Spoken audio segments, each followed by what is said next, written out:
So today I am here with Jenny Sevilla, who is the founder of Austin Border Relief, which is an organization that helps volunteers connect to existing efforts of nonprofits helping asylum seekers on the border. And my name is Luann Williams. I met Jenny through the Austin Border Relief Group last summer, and so happy to have you with us today. Thank Jenny, if you you. could tell us a little bit about Austin Border Relief and what you guys do, that would be great. Sure. Well, Austin Border Relief, I opened up just as a group to get people who are really already doing work and going down to the border, networking together, and also to open up the option for people here to know what to do on the border, because there were organizations that were already helping, but it's hard to know what's going on if you're not actually physically going down there. So I wanted to connect people to that and help the efforts of fulfilling supply needs down there, and helping it be very relevant help. We didn't want to overburden the groups down there with things that may not be needed at the time.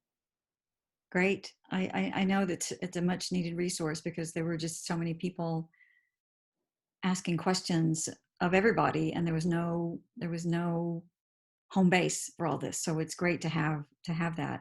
So right now, what is the situation like on the border for detainees in Brownsville, McAllen, and other places on the border?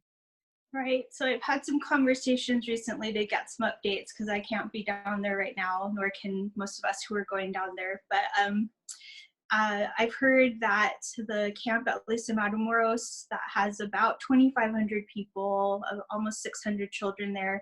They're still there.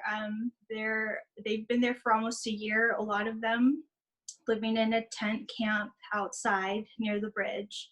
And then organizations like Team Brownsville, the Resource Center in Matamoros, Angry TS and Abuelas have been providing the humanitarian aid to them, purchasing food, cooking food, and taking care of them. But now that the volunteer effort has had to go down because we're not allowed to cross the bridge, and there's curfews now, and a lot of the volunteers are not able to travel. They still need monetary support. They still need attention. Team Brownsville's still keeping them in food, but we don't want to forget about them. We also want to make people aware of the legal aid that's needed. That's very important right now. Right. And so how do people donate if they want to do that?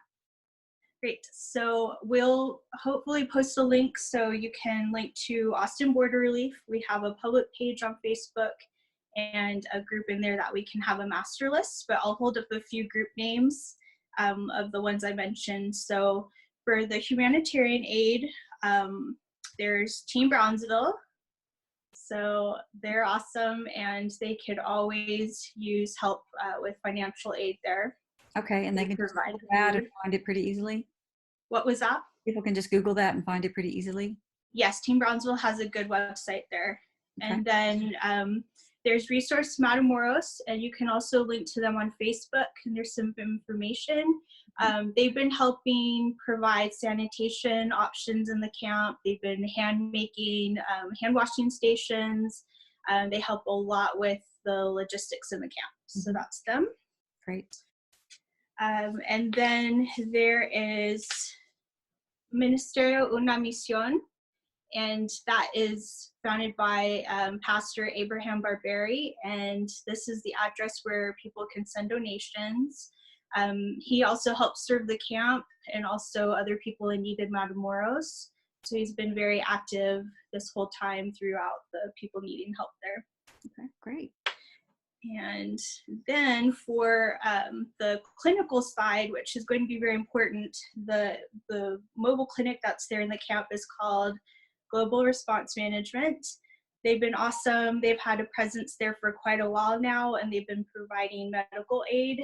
They have been fundraising so that they can respond to what we hope won't happen, but they're preparing for a possible virus outbreak in the camp. They're outdoors, and they're creating a field hospital as we speak. So Global Response Management is searchable online, and people can link to the Matamoros link and make donations through that.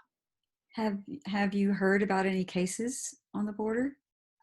So far, there are cases on in the area, but we haven't heard yet of any confirmed in the camp itself. Oh, So that's good to know. yeah, I'm And grateful. if anybody asks and wants to possibly send items down there, is that possible at all right now, like masks or anything like that? Actually, so we can also provide that information.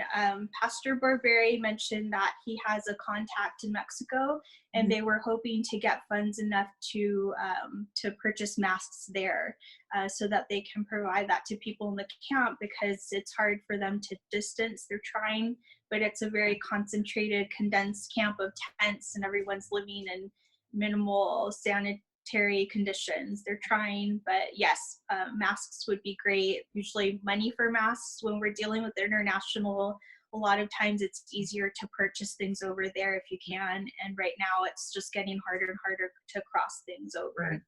So if somebody wanted to donate specifically for something like that, which place would they go?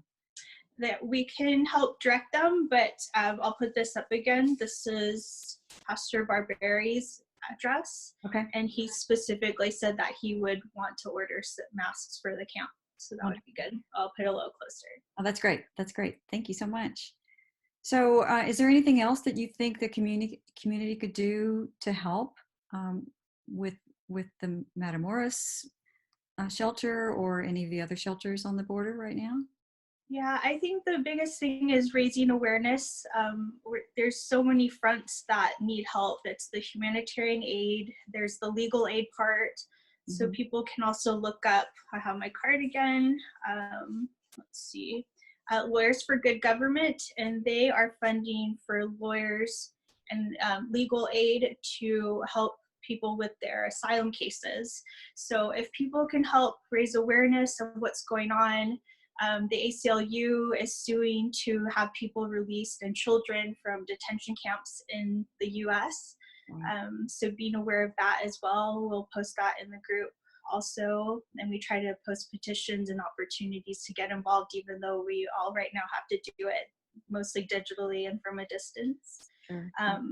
So yeah, the legal aid, humanitarian aid, and the medical is going to be a big deal. So I think those three areas are what, if we help raise awareness and share with our friends, we can have a greater impact when at least we're just talking about it more and advocating for the people on the border. Right. Well, thank you so much for your time and for all this helpful information, and and then the group Community for Action. You can go to that website and find out more information as well. So, thank you, Jenny. Thank you.